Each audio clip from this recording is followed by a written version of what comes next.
કૃષ્ણાય વાસુદેવાય હરયે પરમાત્મને પ્રણતઃ ક્લેશનાશાય ગોવિંદાય નમો નમઃ।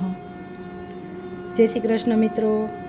વર્ષમાં આવતી 24 એકાદશીઓમાં અપરા એકાદશીનું સ્થાન અત્યંત વિશેષ માનવામાં આવે છે, કારણ કે શાસ્ત્રો કહે છે આ દિવસે કરાયેલા ઉપવાસ હજારો યજ્ઞ અને તીર્થયાત્રા જેટલું પુણ્ય ફળ આપે છે। અને જો કોઈ મનુષ્ય જીવનમાં ભારે પાપોથી પીડિત હોય તો પણ આ એકાદશી તેને મુક્તિનો માર્ગ બતાવી શકે છે।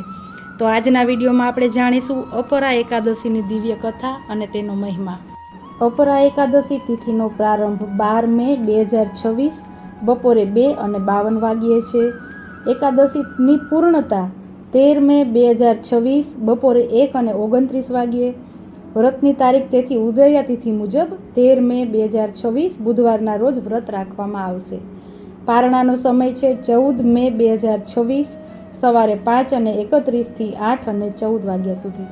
એકાદશીના દિવસે વહેલી સવારે ઉઠીને સ્નાન કરી સ્વચ્છ વસ્ત્રો ધારણ કરવા, ઘરમાં મંદિર અથવા પૂજા સ્થળની સાફ સફાઈ કરી અને દીવો પ્રગટાવવો, ભગવાન શ્રી વિષ્ણુ અને માતા લક્ષ્મીની પ્રતિમા અથવા ફોટો સ્થાપિત કરવો, ભગવાનને ચંદન, ફૂલ, તુલસી દળ, ફળ અને પ્રસાદ અર્પણ કરવા, ઘીનો દીવો અને ધૂપ કરવો। ઓમ નમો ભગવતે વાસુદેવાય, શ્રી કૃષ્ણ શરણમ મમ, શ્રી કૃષ્ણાય નમઃ, વિષ્ણુ સહસ્ત્ર નામ, ભગવદ્ ગીતા વગેરે કોઈ પણ પાઠ છે તમને શ્રદ્ધા હોય તે કરવા। અપરા એકાદશીની કથા સાંભળવી અથવા વાંચવી।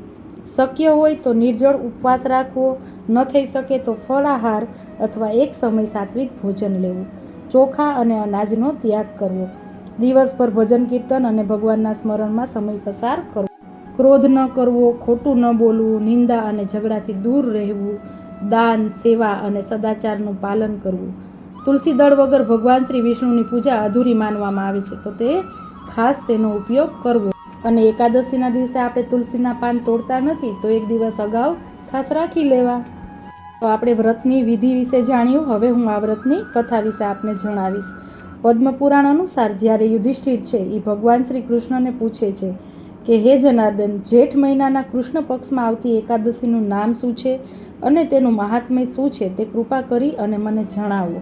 ત્યારે શ્રી ભગવાન શ્રી કૃષ્ણ કહે છે, હે રાજા, તમે પ્રજાના કલ્યાણ માટે અત્યંત ઉત્તમ પ્રશ્ન પૂછ્યો છે।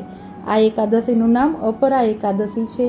તે અનંત ફળ આપનારી અને મનુષ્યના જીવનને પવિત્ર બનાવનારી છે। જે મનુષ્ય અપરા એકાદશીનું વ્રત કરે છે તે દુનિયામાં પ્રસિદ્ધ બને છે। જો કોઈ મનુષ્ય બ્રાહ્મણ હત્યા, પોતાના કુટુંબના સભ્યોની હત્યા, ગર્ભપાત, બીજાની નિંદા અથવા પર સ્ત્રીમાં આસક્તિ જેવા મહાપાપોથી ગ્રસ્ત હોય તો પણ આ વ્રતના પ્રભાવથી તે પાપ મુક્ત થઈ જાય છે। એટલે કે પ્રાયશ્ચિત માટે આ વ્રત કરવું એ શ્રેષ્ઠ છે। ખોટી સાક્ષી આપનાર, ખોટા તોલમાપ કરનાર, ખોટા શાસ્ત્રોનો ઉપયોગ કરનાર, અભ્યાસ કરનાર, કપટી જ્યોતિષ, કપટી વૈદ્ય અને અધર્મના માર્ગે ચાલનાર લોકો પણ અપરા એકાદશીનું વ્રત કરવાથી પાપોથી મુક્ત થાય છે। જે ક્ષત્રિય પોતાનું ધર્મ છોડીને યુદ્ધમાંથી ભાગી જાય છે તે ભયંકર નરકમાં જાય છે, પરંતુ જો તે અપરા એકાદશીનું વ્રત કરે તો તે પોતાના બધા પાપોને ધોઈ સ્વર્ગમાં સ્થાન પામે છે। જે શિષ્ય પોતાના ગુરુની નિંદા કરે છે અને મહાપાપ કરે છે તે પણ આ વ્રતના પ્રભાવથી શુભ ગતિને પ્રાપ્ત કરે છે। ભગવાન શ્રી કૃષ્ણ આગળ કહે છે, હે રાજા, હવે આ એકાદશીનો મહિમા તમે સાંભળો।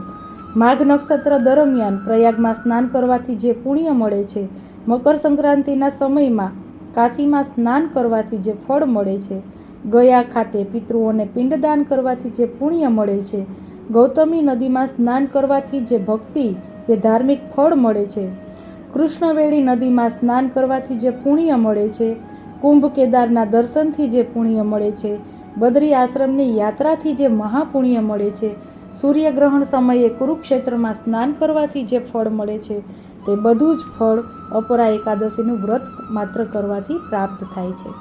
મનુષ્ય હાથી, ઘોડા અથવા સોનાના દાન સાથે યજ્ઞ કરે તો જે ફળ મળે છે, અથવા બ્રાહ્મણને ગાય, સોનું અથવા જમીનનું દાન કરે તો જે પુણ્ય મળે છે, તે જ ફળ અપરા એકાદશીનું વ્રત કરવાથી મળે છે।